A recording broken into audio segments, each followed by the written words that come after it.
Welcome back to the Backyard Peace Project, our weekly Wednesday get together. Hi, Paul. Oh, hello. We were just talking about the fact that lots of people are sick at the moment. And it's interesting because the thought that came up, and we hit record so I could say it, is I think the bears have it right with hibernation in winter. Like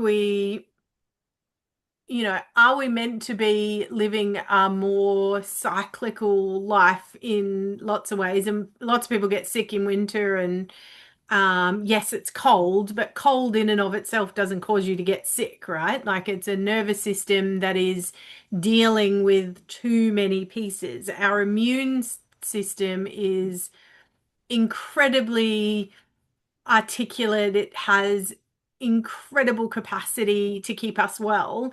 And most of us have, unless we've been through cancer treatment or something, have extraordinary immune systems, right? The problem, I think, is that we're giving it too much to do. Mm. Our nervous system has too much to do all the time, and sometimes it goes, well, hold on a minute, I can't do everything all at once, so something's got to give. And I think the fact that some people get sick more often than others, and it's often a reflection of their nervous system and where they're at and what their capacity is, and what else is going on in their life more than just, it's this time of year. But I do think that there's an aspect of we are dealing with perhaps more physically when it's cold and having to try and um keep ourselves in a state of equilibrium, maybe when it's cold versus when it's warm. In springtime, you don't tend to need to keep your body, like my hands are freezing and my my feet are cold, and I know that my body is using energy to keep me warm.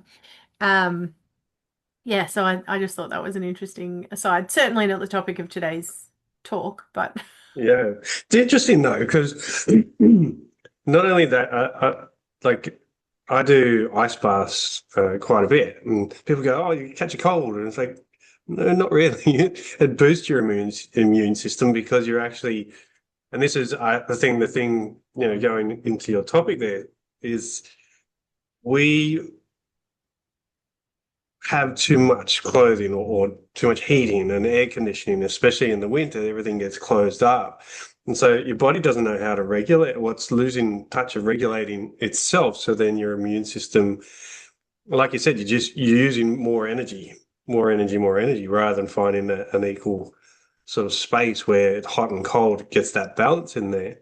And then, yeah, absolutely, your nervous system is going out of whack so often that it's trying to keep up, but it's like the minerals and the nutrients in your body just gets burnt up, and we don't refuel that the same as we would, any other time. And I see this all the time with teachers. Every conversation we have with them, and we say it when we're coaching them, is like school teachers and the principals, they get to the end of their term and their first day of holidays, they're sick. yeah. Without a doubt. And they all just everyone agrees, like every school I've been to, they're all the same because they're so up, so stressed and so busy that as soon as they get a chance to stop, and this is that hibernation part, is their body goes, all right, time to hibernate. You're not going to stop, so I'm going to help you with that and get you sick. So you must go to bed. You must stop, forcing you in that way. Like the body's this amazing machine that creates all these opportunities, yet we don't listen to it. Yeah, 100% agree. I Yeah. agree. Yeah, it's a common theme across lots of different industries too, I think. Mm. The first day of any holiday, and often you collapse. Yeah, I certainly know that too, have been true. But that's, we talked about this a little bit last week. I think that idea between capacity and resilience and being stuck in one versus the other. Um, but that's what it kind of brought me to today's topic, which is around boundaries.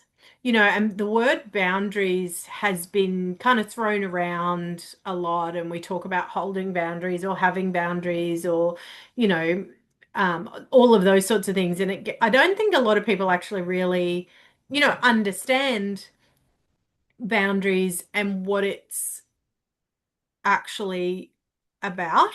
And I Yeah. thought I thought today, and I'm just going to read this because I can't remember it all like without not in the same with the same articulation. So I'm going to read what I wrote. Um, but I'll start with what a boundary isn't, right? It's not a wall. It's not a rule that you impose on other people. It's not a threat. It's not a thing you say when you finally run out of patience and the word comes out sharper than you intended.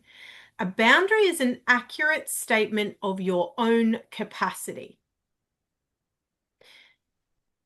It's communicated honestly, held with enough internal stability that you don't need the other person to agree with it for it to be real. Mm. What do you think of that? It's great.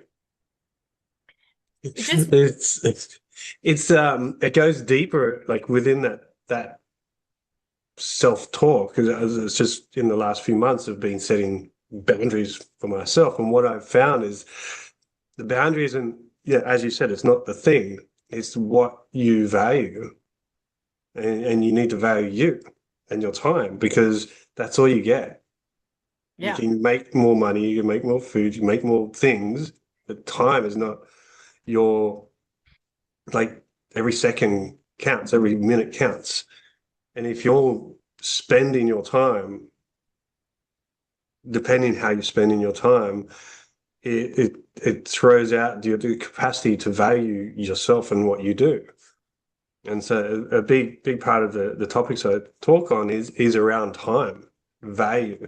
And our words say it all the time. We're wasting time, using time, spending time, making mm, time.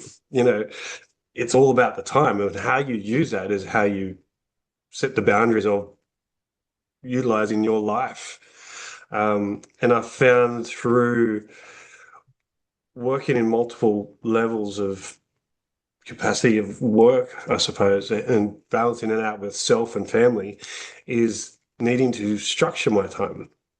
mhm. So then I valued what I was doing in those moments, and I could focus better by setting those boundaries. All right, so I've got 2 hours to do this. Boom, focus on. And I know that's what I've set that boundary. And then 2 hours done, I go to my next 2 hour block or whatever I set up on there. But what I found is by setting that boundary for myself and others that I was working with, it gave me more, I guess, energy and more peace within myself. Because otherwise, when I was just floating around doing everything for all over the place, I was very scattered and my energy was also. So the Yeah, boundaries are necessary, in your capacity. absolutely. And time is only one of those spaces, though, right? Um, the Mm. the one that I think comes up a lot for parents is around boundary and how people treat us, including our own children, you know.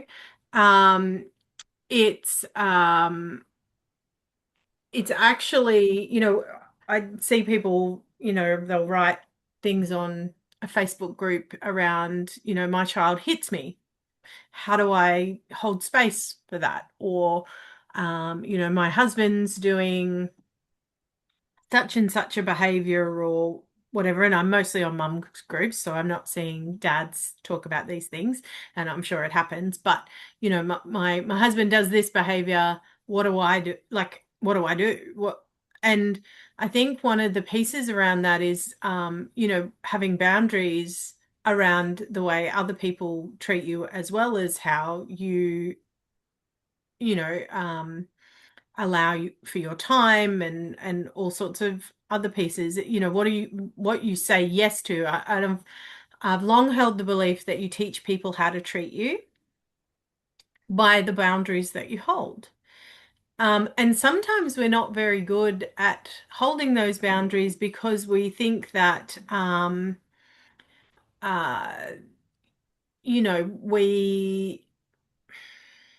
it's almost like we think of ourselves as public property to Mm. some degree, right? Or because as children we weren't taught to hold our boundaries, um, we we don't even know how.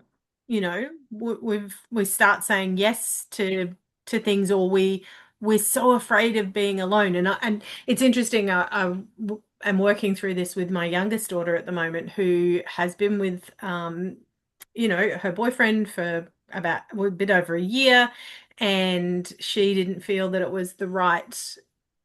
She there was some behaviors that he was doing, particularly when he was drinking, that she was not okay with. Mm. And but then watching her teeter on this, missing him and who he was for quite a long time, and trying to hold a boundary around what she's willing to accept, and fighting her own, I guess, missing him and the loneliness that is generated when you grieve, the loss of something, and holding space for her to hold space for herself, to hold the boundary at the same time as acknowledging that, yeah, there is those other feelings there, and for some people they'll stay in a relationship that's no good for them because they have fear of being alone.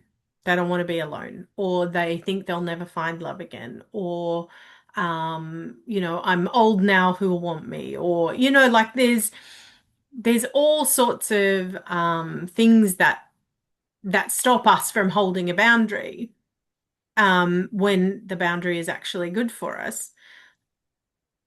But so sometimes it's an internal thing. It's not even about other people's opinions or consensus on our boundary, if Mm. that makes sense. It's actually more internal. So how do you, like, do you have a process to think about, all right, well, I know I should, have this boundary because this is about me saying this is what is okay for me, and this is how I want to be treated, or this is how I want to treat myself. And at the same time, being at war with yourself over it because of another fear or something else. Yeah, it's quite a lot. Because it's a loaded question there, where it goes on every level, where sometimes the boundaries haven't been set, or not even awareness of anything to do with a boundary, because again, where does it stem from that we ever get taught unless we've been taught? I know growing up, I wasn't taught how to have boundaries.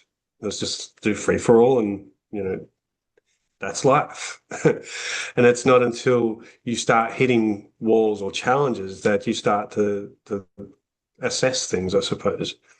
Not suppose, definitely, because it's like when things hurt, you try to find a solution. Naturally, your mind and your body will try and find a solution in there.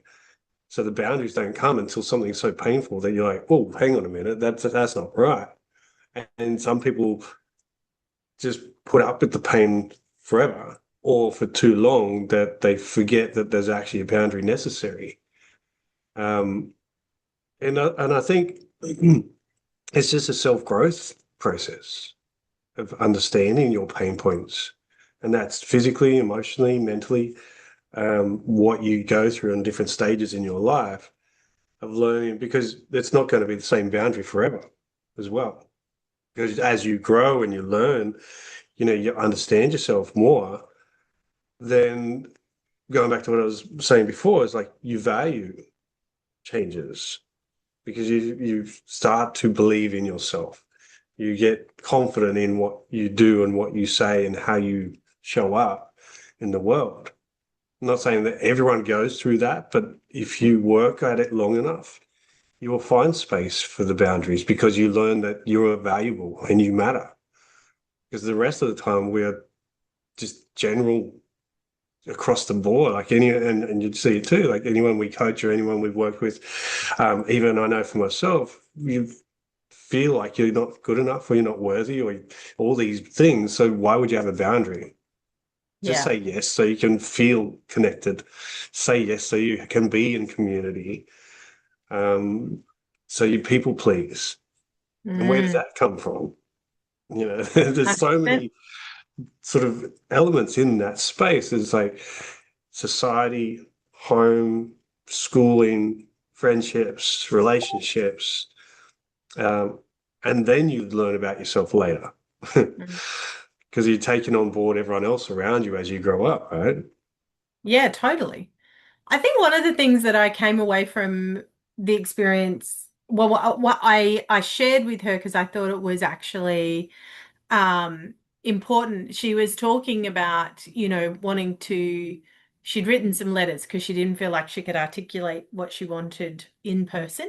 And then she said she wanted to read them to him. And I said, "Are you just going to do an audio message and send it to him?" She said, "No, it needs to happen. I think it needs to happen in person." And I said, "Okay, what's your what are you hoping to gain by that? Like, what are you hoping is your outcome here?" And she was like, "Well, I don't know." And I said to her, "Well, that's actually a really important piece for you to determine. If you don't know what your goal is in this, if you don't know the desired outcome for yourself, or the situation, how do you know if you've succeeded? How do you know how to make the right moves? How do you know whether or not the strategy that you're using is going to get you there?" And this is, I think, one of the things that we often don't do and we don't think about in life in general and in creating boundaries is, what is my intention? What do I actually want the outcome of this to be, right? Because we just kind of tend to go with our feeling or go with, the next move, like, what's my next move? But if you're playing chess, and I do not play chess, but when you're playing chess, the ultimately you need to take the queen or king or something, right? Like, you've actually got to get to a checkmate. And so every move you do in between is aimed at setting that up, right? But if you didn't know, like me, like, I'd play chess and I'd be like, meh. But Same. right, if you don't know though what the goal is, how do you know if you're making the right moves? Um, and I think one of the things we don't think about when we're thinking, and this is why it can be hard to hold a boundary, is if you don't know what the end goal of that boundary is, then how do you hold it with conviction? How do you hold it with a deep internal knowing that gives you a sense of purpose and power and allows you to hold it with integrity despite what other people are talking about or what other people want in that space? Because if it's your boundary around your capacity or around what you are willing to accept, you that's something that you need to hold despite how other people would treat you or think that they should be allowed to treat you. Um, and so, yeah, well, I think if we if we if we don't think about what the end goal is, it can be very easy to fall into that trap and Mm. not get there. That's like uh, so true, and in a lot of ways, and it's not just in boundaries, but just in goal setting or in life. Is like, how do you know? Like, you can want something, you can set a goal for something. It may be unknown how you're going to get there, but sometimes people stop at that point because it's hard and there's uncertainty of what the outcome's going to be. So intention is fantastic, but sometimes we need to look at what, like, setting the intention is the starting point. And you may not get that outcome, but that's where you grow and you learn and you build. But a lot of people stop at not having the intention because it, like, I don't know, and just leave it Yeah. at that. So the intention, the growth and the building of setting, and same with goals, is having a target to aim for anyway. Mm. Because if you don't, you'll go any direction. So Yeah. having a target to aim for when you do the outcome for the boundary setting, let's say with your daughter, for example, and as an example, she might want just a peaceful breakup or friends, and then you don't know what the other person's going to be like or how they're going to react, and that's, I guess, some of the unknown, and we can. It always comes back to you. It's like just to believe in your boundary. Go, well, that's that. And this is where I'm standing, and I value my time, my life, and what I do, and how I am perceived and how I get treated is super Mm. important. And so it's Yeah. like that starting point. Then you start to grow into it, and then you're like, well, that was great, but I actually wanted a bit more. And so you set the next intention and build and Mm. grow from there, right? So Yeah, it's absolutely. I don't think we have to be set in stone. I said to her, what, is your intention just to be heard and to know that he has acknowledged your feelings on this? Like that might be your only intention. There may be no other goal other than to be heard. mm, What he does with that is not up to you, but if that's your intention and that's the reason, and you need to see his face to know that he's acknowledged your feelings, then okay, I get that. But how do you know if going and seeing him is the right move if you don't know what you want to achieve by doing that, right? And and I think this is, and it could be anything, right? Like we set or we should be setting lots of boundaries in our life around lots of different things. But if we don't understand what that is going to do for us and why we're putting it in place, it becomes really easy to move and manipulate and weaken on or whatever else. And I think for a lot of us too, you're right, the worthiness thing comes in too. If we're saying, well, actually I deserve to be treated better, and so I'm going to put a I'm going to talk to you about the fact that I don't like this kind of behavior, and so it's unacceptable. Should it happen again, that's it, it's over.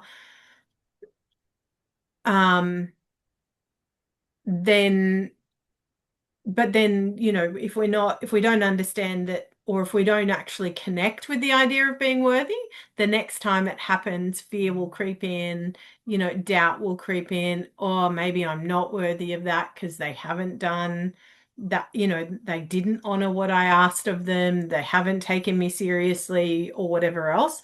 So I think that's where we have, in order for us to really get it right for ourselves, we need to understand all of those pieces. yeah. And And that's doing the you work, right? exactly. And it's time, and like,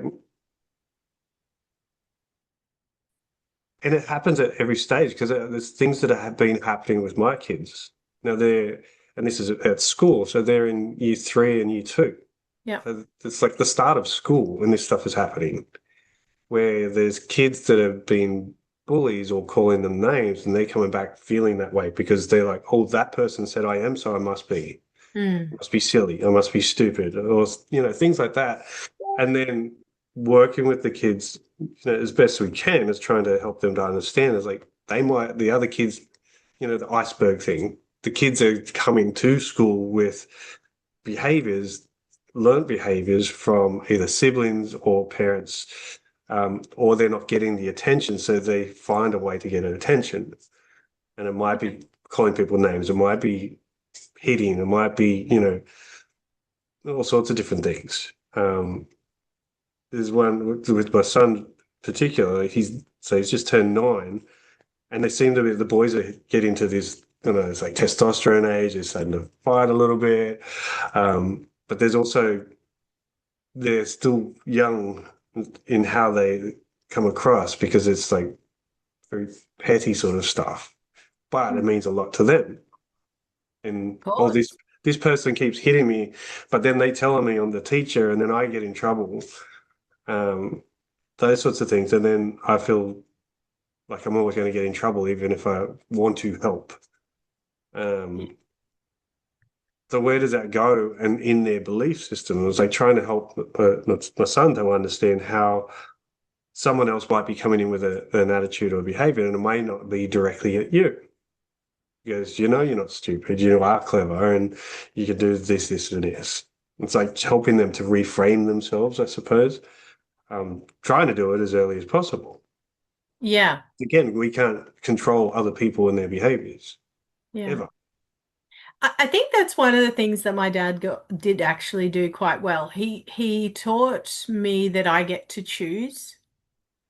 And it's something that you know, and it's funny because kids will rail against this because it's too easy almost, right? Mm, But teaching your kids that they get to choose what they believe, whether and what if it serves them, thinking about whether it serves them or not.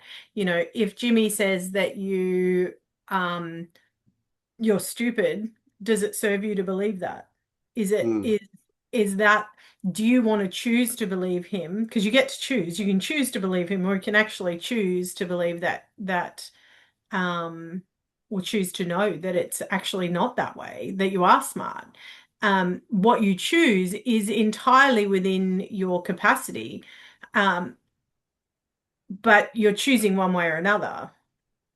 mm. And and so you have the choice, you're using your choice, you're just choosing to believe someone else instead of believing what's actually going to serve you. And it's okay to have doubt and it's okay to have fear and it's okay to, have all these other pieces. But at the end of the day, you get to choose what serves you. Or you get to choose what you believe, and you can either choose what serves you or choose what doesn't. Either way, you're choosing. And it's that Henry Ford saying, whether you think you can or you can't, you're absolutely right.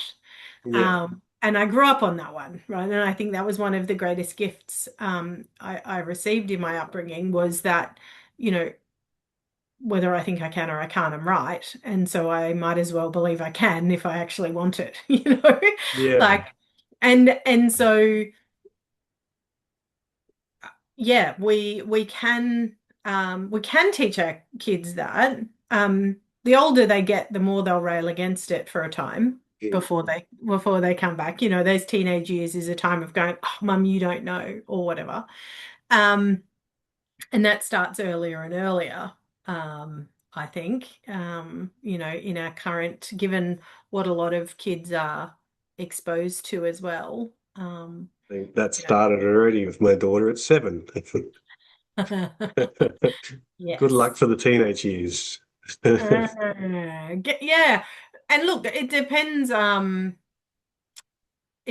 too on how it suits their narrative, like this stuff has never been easy and will never be easy, and more so in today's world than ever before, right? Like, kids are exposed to so much more, and even if they're not, then their friends are, and that exposes them. And nothing made this more clear to me than watching the difference between my eldest daughter at 12 and my youngest daughter at 12. You know, when you're 12 and you're the oldest, and the people around you are inherently younger, um, you are less mature. You're less aware, I guess, Mm. of all those other things. But if you're 12 and you've got 18-year-old and 16-year-old and 14-year-old siblings, you know what's going on out there, right? Because you're exposed to what the choices that they're making, to the boyfriends, to being 18 and going to a nightclub. And, I was very grateful for COVID during those years to shut it all down. And none of my kids are big on that stuff, right? Like, but but she was more exposed. And so it made a difference. But it's interesting. What's really interesting is how often they'll choose what lessons they want to learn um, the hard way and what lessons they're willing to learn the easy way. And I always find that really fascinating because sometimes they'll even say to me, Mum, I've got to learn the hard way, or I've got to learn it for myself. I'm like, do you have to though? Like, Yeah. I'm here telling you there's a pothole ahead of you.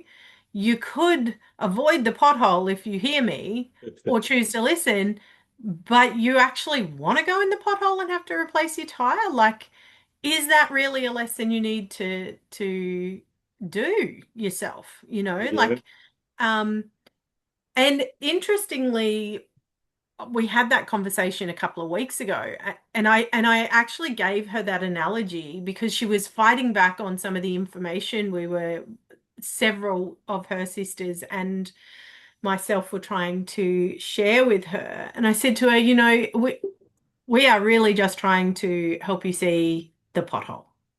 You know, we're not telling you this for our own sense of gratification or so that we can tell you what to do. We're literally just saying, there's a pothole coming up. We've been there. We've seen it.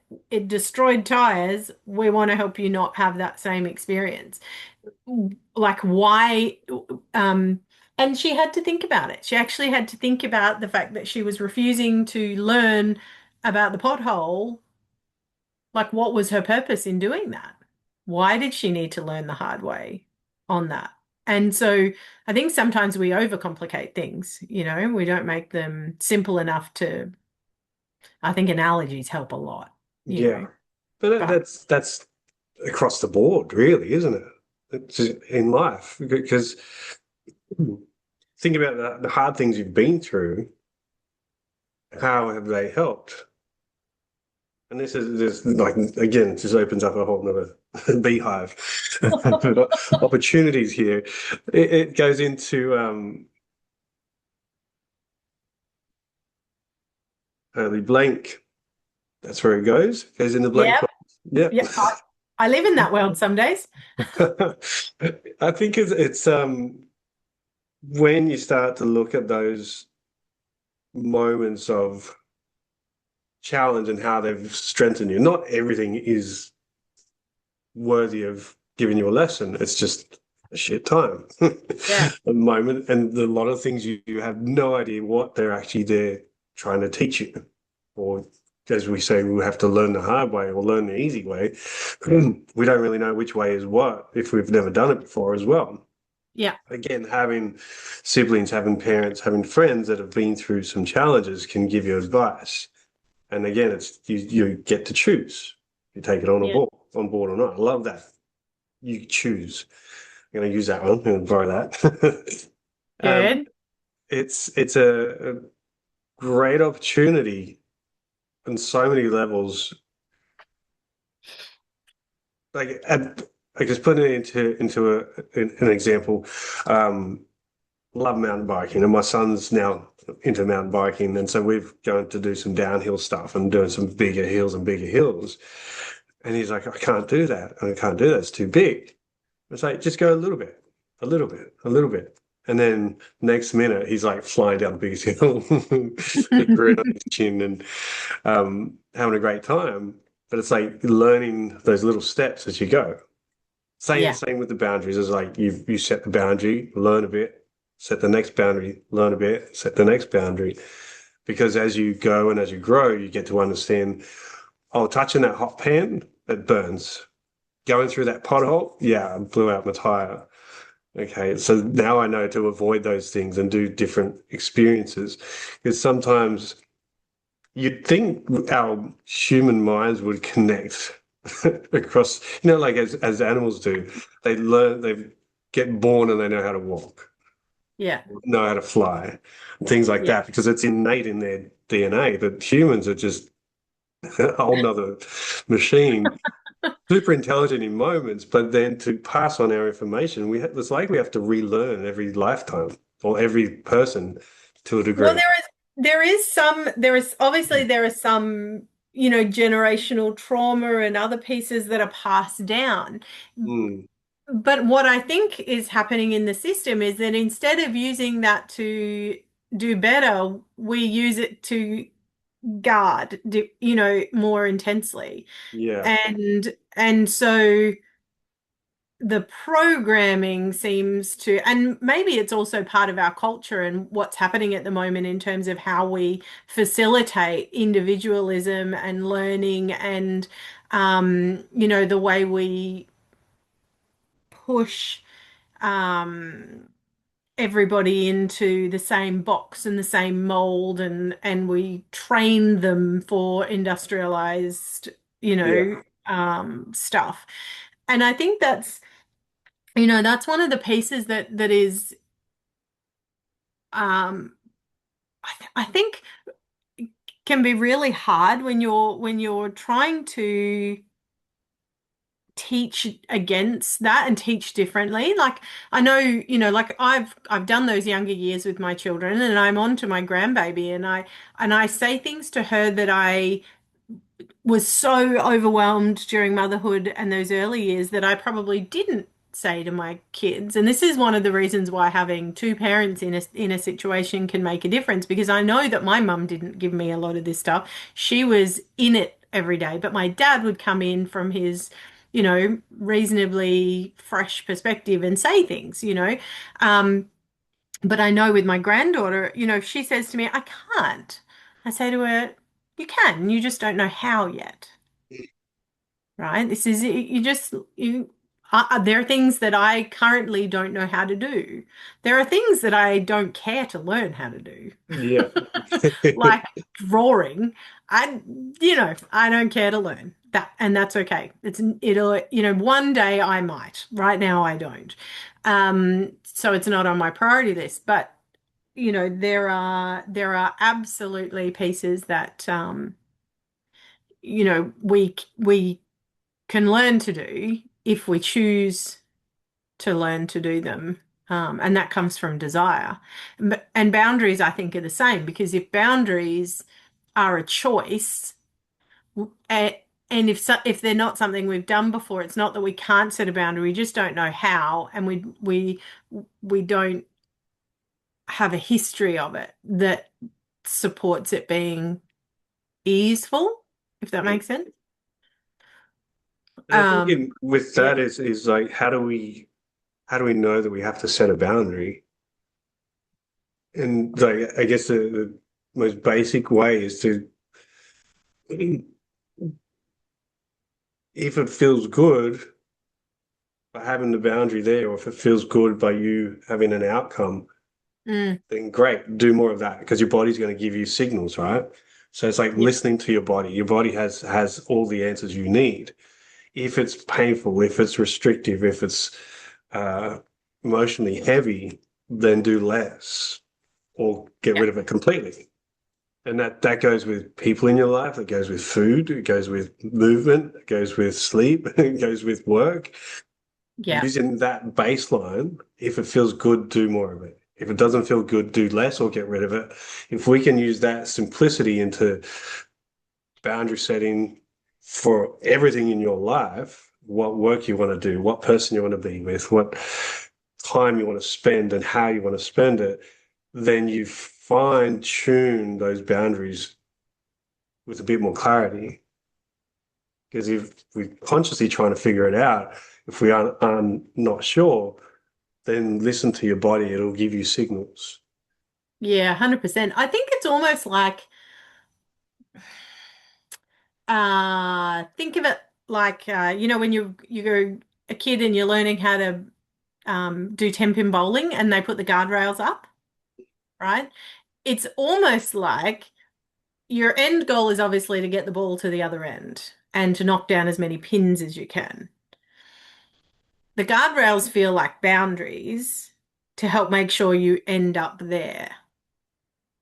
It keeps you in a space of getting towards where you want to go. And sometimes that might be a time boundary, and sometimes that might be um the people in your life, or the way that you're treated, or the friendships you say yes to, or all of those sorts of pieces are kind of like those guardrails, to keep you safe and allow you to get to where you want to go, um, knocking down as many pins as you can. Sometimes your ball might bounce over those boundaries and go into the other lane. Depends who's rolling the ball. Yes. Yeah, Yes, I suppose that is a distinct possibility depending on how, and maybe that means you need tall boundaries as well yeah, as well. Um, and you're right, that could be a matter of where you're starting from, to build the boundary that's actually going to stop you from heading over into a completely different lane. Um, I think if we change lanes at some point because that's what we discover is right for us, then that's choosing. okay. Yeah, but again, yeah, we're choosing based on what our goals are and how our goals might have changed. And I don't think a lot of people see their life as a goal. No, Like I don't think a lot of people and they're just existing rather than living. Your purpose on this earth is not to exist, it's to live. yeah, And to do so without intention or without a purpose. And I'm not saying you have to have a life purpose that's the same year on year and you only ever get to do one thing, but know who you are and what it is or the kind of person you want to be, I guess. And for me, that can sometimes be as simple as I want to be a learner. I want to be a grower. I mm. want to be somebody who is better tomorrow than I am today, you know. And And I it's not a think huge that's, goal, but it's. but then that's where society's flipped in that respect because it was just when you're talking, it was taking me back to when I used to work in these events, personal development events, like all these weekend things. And Yeah. part of it was building your vision board. And Yeah. so then you got excited about your vision and all the pictures that you had on there and then all these things. But everyone that was going through those processes barely had anything to do with them. It was all about external getting this career, this car, this house, this person, as opposed to how you're explaining. It's like, I want to be better tomorrow. I want to learn. It's like, Yeah. how do I feel inside? Like, have that on your vision board is the other stuff will come because your vision will be clearer because you know who you are. And I think that's the basis of the boundary, right? The clearer you are, the clearer you understand yourself, then you can see what you would like to take on board for the rest of your life, the external parts of it anyway. Yeah. Yeah, absolutely. Yeah, that makes sense. Yeah, Yeah. and look, I have a vision board and it's got some things on it that, like a new ensuite, which I can actually tick off now, because my old one Yes. had carpet in it, and I didn't want a bathroom with carpet in it. But some of them are about, little moments, big memories. Mm, Some of them are about who I want to be and how I want to lead, you know. They're not all about holidays or, you know, boats and stuff, you know. yeah. And I think Um, put that into the, I guess, the metaphor is like all the things you have on your vision board, and it doesn't matter what it is, like for anyone out there, but it's like we're rolling with the boundary themes, like who do you need to be to achieve that? yeah, yeah, exactly. Or who do Exactly. you want to be to achieve that? I think one of the books that I read must have been last year,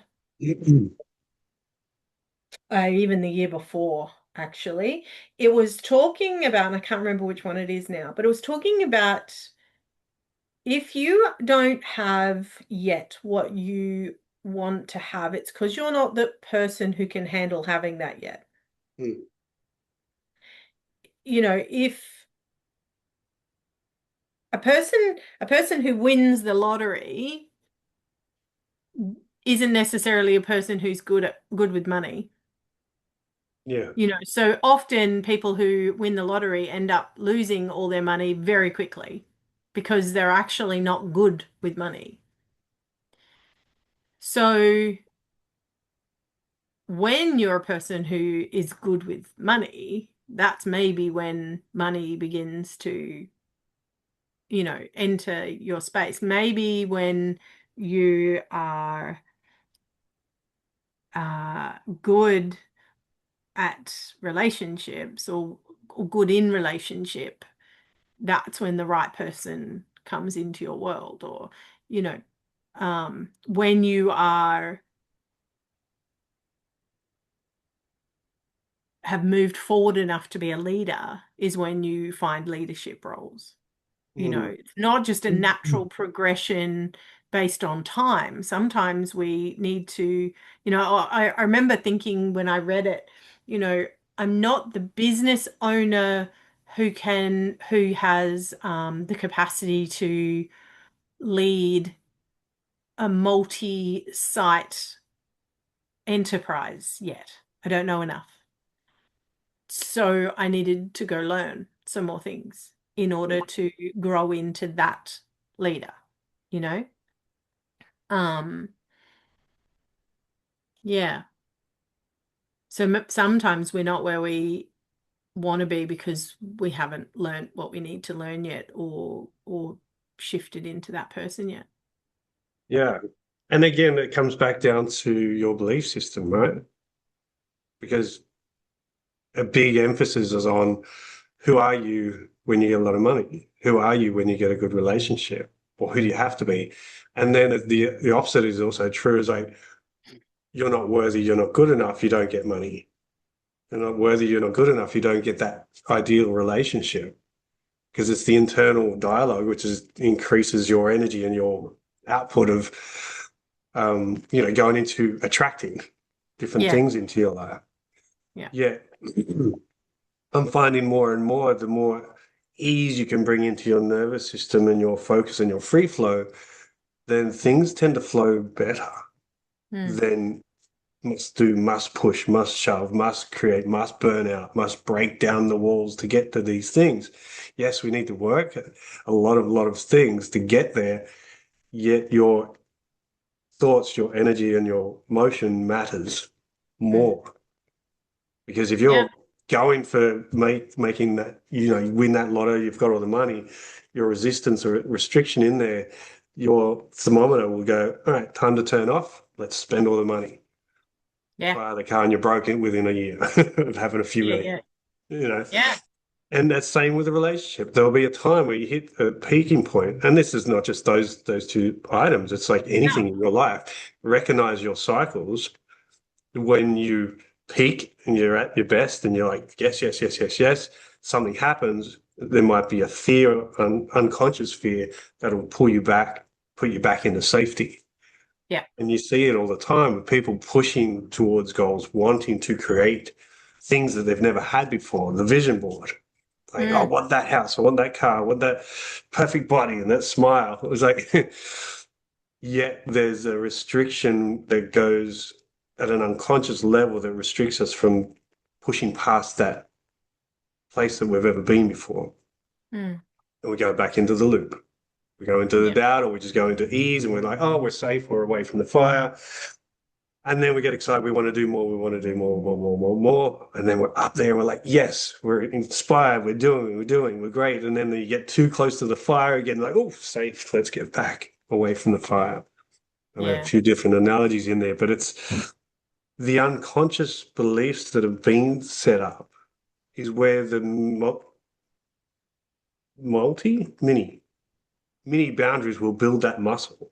Like anything going to the gym, you build muscles consistently by tearing down the muscles you have, the mind muscles, the belief systems, the creation, the limits that you've put on yourself to keep yourself safe.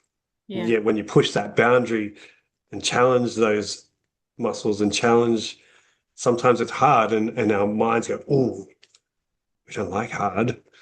Yeah. Yeah. Yeah. Well, Everybody wants it to be easy and the quick fix and to make the money now without having to do anything at all. yeah. And anything uncomfortable is bad as opposed to just uncomfortable. Yeah. I this has been a great conversation. I have to run away because I have another meeting at 1 and I've got to drive there. I'm Well, having to leave the house today, so I have to go and take my Ugg boots and my slippers off. And least you put the heater on in the car, it can warm up, defrost. right, I'm gonna go and put the seat heater on, I and love uh, them. and oh, it's so good. Yeah. But thank you so much for joining me, Paul. For those of you who are watching the replay, thank you for watching along. We hope you learned something. The Backyard Peace Project is all about, micro moments, moving things for ourselves, so that we can impact the greater space. So thank you all for being here, and yeah, feel free to reach out. Yeah. Uh, Thanks for a great subject once again. It's just a always good little to dive something. deep. Yeah, Yeah. yeah. Thanks again, Paul. Have a No wonderful worries. day. Hey, Philippa. See See you you all guys. next week. Bye.